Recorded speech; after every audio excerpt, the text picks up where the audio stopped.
माननीय मंत्री जी गोल गोल क्यों घुमा रहे हैं? माननीय सदस्य ने पूछा कि जिन इक्विपमेंट्स पर जीएसटी ये है, ये माननीय सदस्य भी जानते हैं, मैं भी ये बात मानता हूँ कि जीएसटी काउंसिल है, स्टेट काउंसिल है, आप अकेले निर्णय नहीं ले सकते हैं। लेकिन माननीय मंत्री जी, जब आप ये कहते हैं कि रेवेन्यू सरप्लस बजट है आपका, अगर रेवेन्यू सरप्लस बजट आपका है तो ट्रॉली में आप बताइए क्यों वसूल रहे हैं 24,000 रुपए, आप 51,000 वसूल रहे हैं गिट्टी लोडर पर। तो किसान को सुविधा देने के लिए क्या ये डबल इंजन की सरकार इस बात पर सोचेगी कि जिस स्टेट गवर्नमेंट का रेवेन्यू सरप्लस है, क्या किसानों को सुविधा देंगे? अगर आप किसानों की सुविधा देंगे तो किसानों की आय बढ़ेगी।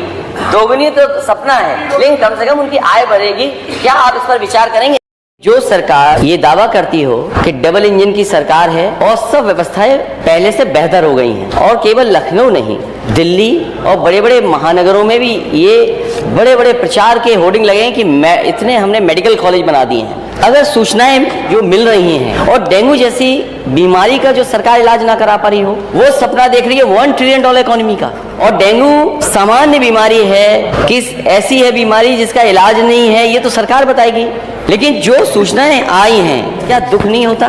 आपकी पार्टी के नेता, पूर्व सांसद, उनके बेटे को हॉस्पिटल में एडमिशन ही नहीं हुआ, वो एक अस्पताल से दूसरे अस्पताल और दूसरे अस्पताल के बाद सबसे प्रीमियर हॉस्पिटल या सबसे प्रेस्टिजियस इंस्टीट्यूशन में गए और स्ट्रेचर पे पड़ा रहा उनका बेटा, उसकी जान चली गई। अध्यक्ष महोदय, सरकार ने क्या किया? सरकार अगर जिम्मेदारी समझती तो क्या माननीय सदस्यों की कमेटी नहीं बन सकती थी? जो यहाँ माननीय सदस्य जीते हुए लोग हैं, ये जो सदन में बैठे, क्या इनकी कमेटी बनकर के नहीं देख सकती थी? यही नहीं, एम्बुलेंस का इंतजार करिए आप एम्बुलेंस बुलाना चाहते हैं, एम्बुलेंस नहीं आएगी आपके पास, कहो एम्बुलेंस में जान चली जाए। और अगर अस्पताल पहुंच गए तो स्टेशन नहीं है, लोग अपने कंधों में गोदी में रख करके या परिवार के 2 सदस्य लेकर के जा रहे हैं, ये स्थिति है। और अस्पताल में अपने पीक पे जब डेंगू था तो अस्पतालों में एक बेड पर 2-2 मरीज थे, राजधानी में थे। और अगर राजधानी में ये स्थिति है तो दूसरी जगह क्या स्थिति होगी प्रदेश के किस दूसरे कोने में? जो कहाँ घूमे, कहाँ जाए मरीज? सरकार बताए कि अगर डेंगू है तो सरकारी अस्पताल में इलाज क्यों नहीं मिला, और सरकारी अस्पताल से अगर वो प्राइवेट हॉस्पिटल में चला गया तो अनाप शनाप पैसे लेना, कोर्ट में दवा दे देना, उसका लाखों खर्च करा देना, उसके बाद भी नहीं जान बच रही है।